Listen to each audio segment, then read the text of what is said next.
Good morning nga pala mga guys. Katatapos ko lang mag-exercise, lakad-lakad. Dahil hindi na natin kayang mag-jogging, exercise ko na lang is lakad. Dahil ako kasi ay may sakit pong rheumatoid arthritis. Actually magaling naman na yung sakit kong rheumatoid, kaya lang guys sumusumpong-sumpong pa rin siya, lalo na pagka malamig ang panahon. Pinakamasakit na part ng joints ko na is mga tuhod at saka yung mga binte at saka mga paa.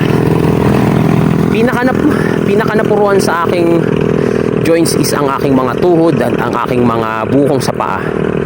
Actually kahit basketball binabawalan na ako mag-exercise ng doktor ko before. Kaya hindi na ako masyado naglalaro. Naglalaro pa rin tayo pero 3x3, pero yung mga 5-on-5 hindi na natin kaya yun nung kabataan ko guys. Papakita ko nga pala sa inyo ang kalsada dito guys. Ayan, maraming salamat guys. Don't forget comment, like, and share sa aking video ngayong araw na ito. Maraming salamat guys. This is Babe Guerrero TV. Ayan guys, nandito po tayo ngayon sa Tarlac, sa bayan ng Parang Concepcion guys. Nakikita nyo guys, ang laking, ayan. Ito yung kanilang kalsada rito guys. Province life muna tayo ngayon guys. Ayan.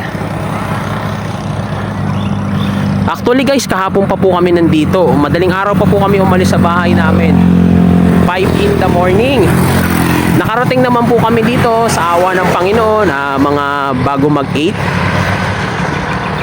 Ayan guys, ito nga pala ang bayan ng Tarlac sa Parang Concepcion guys. Ayan ang kanilang kalsada. Ayan guys, wala masyadong kabahayan. Ganyan naman talaga sa mga province guys eh. Ayan. Ako'y nag-exercise muna guys, lakad-lakad lang.